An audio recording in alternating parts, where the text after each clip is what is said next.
Hey, what's up guys? Thank you all for hanging out with me today. So I have got something really cool for you guys today. It's a cordless battery airbrush. I don't know about you guys, but I have been wanting to get my hands on one of these for a long time. And today I'm going to be putting this thing through its paces so you and I can know if this thing's any good. Does it work? Will it last long enough to do a painting? So that's what we're doing today. So this is the brush I'm talking about. It is, you can see it, it's the I-BEAUTEE. This is how it's branded. Let's see, the box says it is the I-BEAUTEE METU 30 Pro Series. That's METU 30 Pro Series. So that is it. You can see the handle. This is the battery, and it's got a pump in it, a compressor. Real quick, I want to go over some of the specifications on this airbrush. See, this is the user's manual. On the back of this, it says, okay, model number METU 30. Charging, it'll charge in 1.5 hours. It's got a USB-C Type-C connector on the bottom. That's the charger. 2000 mAh battery. So yeah, charge in 1.5 hours. They say that this will work for about an hour. There you go, that is it. This is the I-BEAUTEE airbrush. We're gonna put it through its paces, and so let's get to it.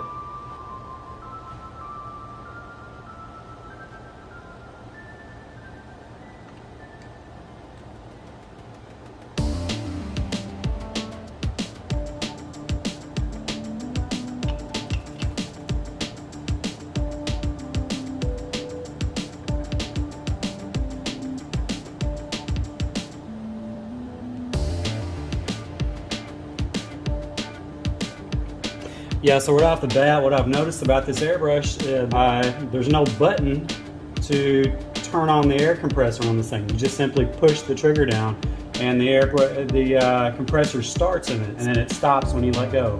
Otherwise, this is just a typical double action airbrush, it looks like.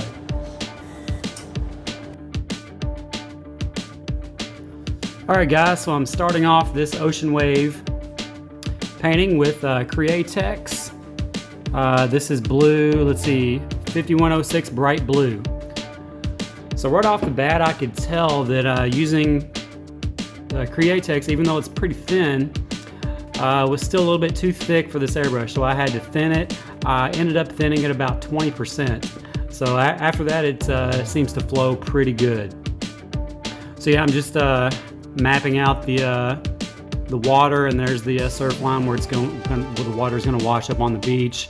I did speed this up about 5 or 6 times the original speed, so you know, we don't have a full hour video on our hands. But yeah, right here I'm just blending in the sky. Now I'm doing the water line. I just used the paper straight edge. I'm doing some ocean ripples there. Now, of course, I'm doing some clouds.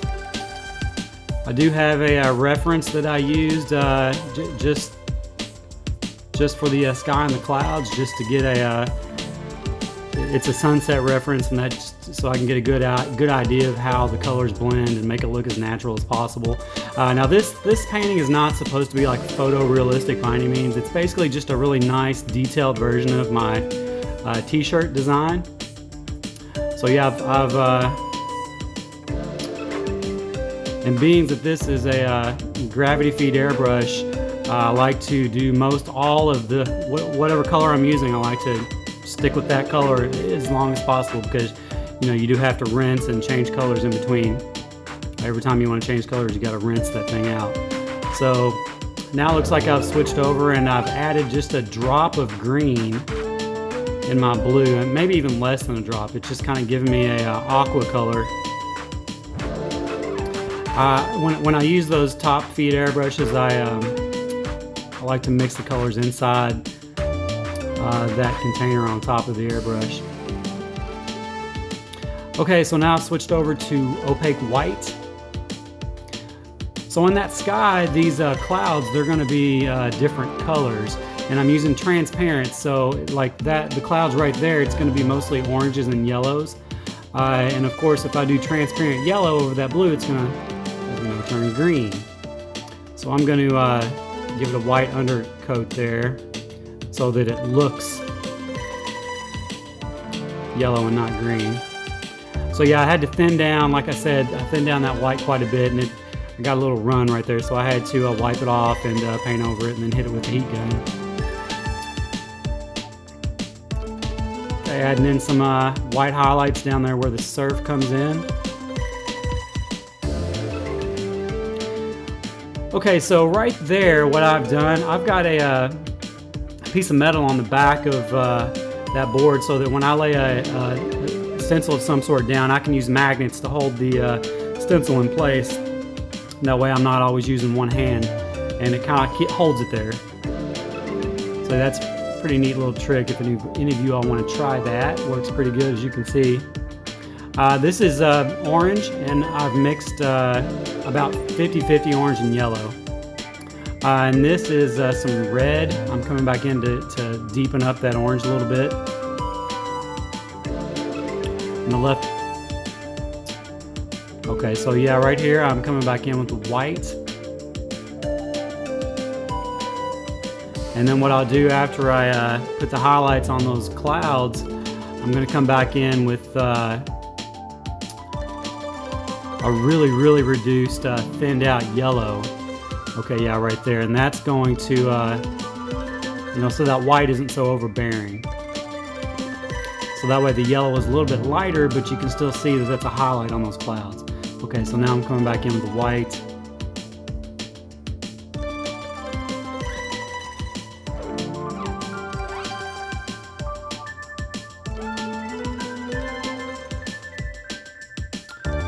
Just building colors here, and then of course those soft clouds way up high.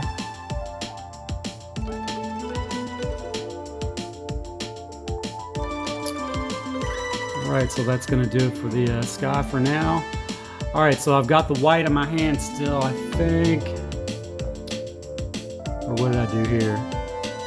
Okay, no, I've mixed a deep blue. So I've used that same bright blue, and I've mixed in a few drops of purple and one drop of black. So that's giving us a really dark blue color. So now I'm just putting in shading in all these dark areas.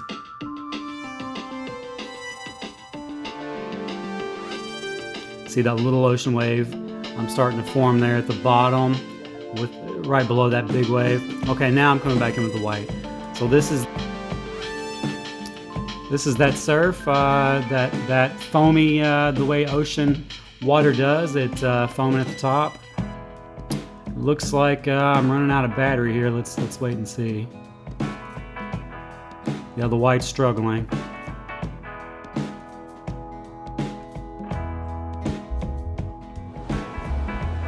Well, looks like that's it, guys. The pressure is running out. The battery needs to be charged. But I think it did pretty good so far. I spent a lot of time rinsing out, so I used a lot of the battery doing that. But I got quite a bit done in an hour's worth of battery charge. So I'm going to put this on the charger, and we'll see how much longer it takes to finish this thing.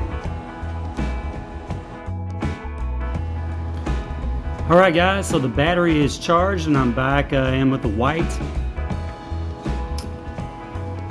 Just forming the foamy part of that wave where it's coming over and crashing. It's making that big splash. So as you can see right now, it is really bright white. I'm going to come back, like I said, these are transparent. I'm going to use transparent blue to come back over and tone down that white a little bit so it looks a little bit more natural. That's the foam that's in the water that you see in salt water. You can see that everywhere in salt water, so I'm going to try my best to. It almost looks like veins. You're just kind of making it all squiggly in through there, and then you got to keep the perspective right and make because it's going in a different direction on the flat part of the water there as opposed to where the wave is going up. So that is right there where I highlighted. That's a highlight from where the sun is setting in the background, and that's the bright part coming down there. And this is more highlights and surf marks. There's like a little water ripple over on that left side. Add some highlights to that water in the background. So yeah, once you start building the white, this painting will really start to come together. It's hard not to overdo it with the white. So now I've mixed up a, this is blue. Normally I would, I was thinning it 20%. On this one, I think I thinned it more like 50-50 water to paint ratio, because I really wanted it to go on lightly. So I didn't want to have too much coverage. So yeah, now I'm going back to that mixture of blue with a couple drops of purple and then 1 drop of black. And I'm going back into really darkening these areas, like that dark shadow under the ocean wave where it's folded over. Okay, now I'm starting with the sand. This is a mixture of brown and yellow. Kind of gives you that golden brown color. I'm going to attempt to put some in, there we go, yeah, in the water, so it looks like the water is a little bit clear. As it's folding over, you would actually see the sand through the water, so I'm going to try to create that effect. So now I've mixed up a darker brown, mixed up a few drops of purple and probably a drop of black, I can't remember. But this is, you know, when water hits the sand and then it starts to fall back, that sand is a darker shade, so that's kind of the effect I'm attempting to go with there. That paint is really wet, so I have to hit it with a, you can use a hair dryer, but I'm using a heat gun. And a heat gun's fine as long as you don't keep it in one spot. You keep that thing moving, and that way it doesn't get too hot. So yeah, now I'm coming in with the white. I'm gonna build those that foamy white part of the water, all the reflections and the light. But yeah, it should look real foamy even right there at the edge, and you can kind of see the effect of how it's clear and you can see the sand through it. Now I'm building the white parts of the wave again. It kind of gives it more of a three-dimensional look there. Highlighting the top of it, making a little bit of spray coming off the top of that wave. Alright, now I decided that this painting needed a palm tree, at least part of a palm hanging over the top there, so I'm roughing it in freehand. I'm going to use a split paper technique to sharpen up some of those leaves. I'll show you that here in just a minute.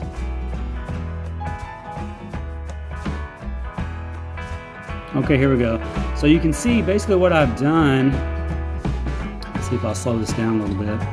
But what I've done is I've just cut a curved line into a plain piece of paper, and then when I spread that paper, it gives us like a point, like it's thicker, it's wider at the back, and it goes in to a point at the bottom. So it gives us a really nice shape to those palm leaves. It's a really cool technique. It's an illustrator's technique. So I haven't really used it a lot, but I thought it would really work well with this application, and it does. So after I spray it, you can see that I'm blowing it with that airbrush, and that's just to dry the paint. This stuff, like I said, is thin, and it has to be thin. This thing sprays at 27 psi, so it has to be thin if you want it to spray really well. Alright, so I'm going to do one more leaf hanging over. Freehand that, kind of map it in, and start to draw on the leaves, and then I'll put some sharper leaves with that paper shield. There we go.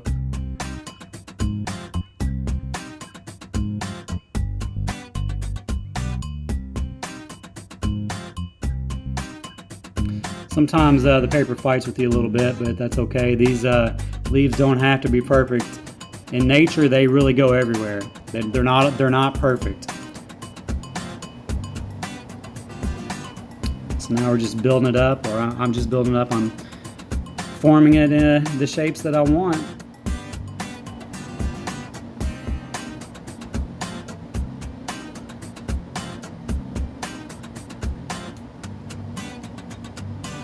Yeah, I'm liking that.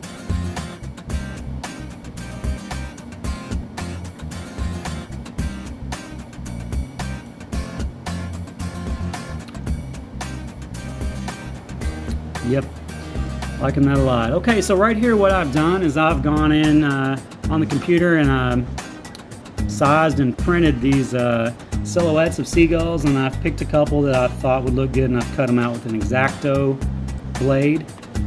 And I'm just going to put some real little seagull silhouettes.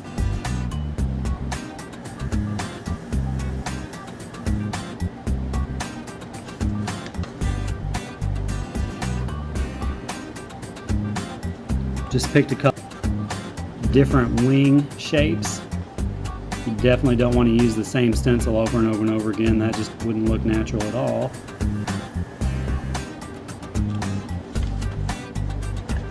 Alright, so that first one I didn't get quite black enough, so I'm going to go back over it. Hopefully I line it up just right. I'm going to go ahead and spray it to make sure that paint's dry. I'm going to line that up just a little bit better.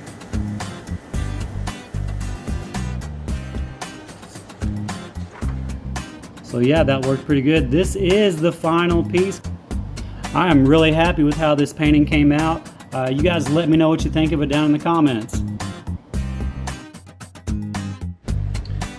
Alright guys, that's gonna do it for this video.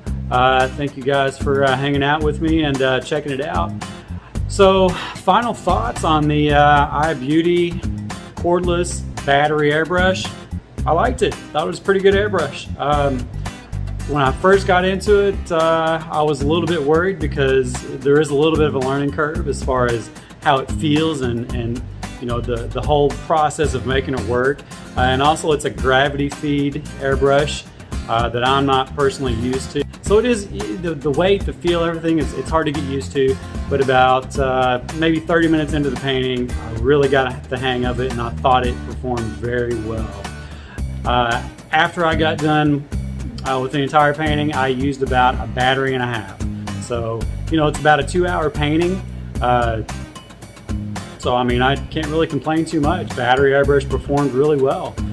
If you're interested in checking out this airbrush for yourself, I, of course, will have a link in the description.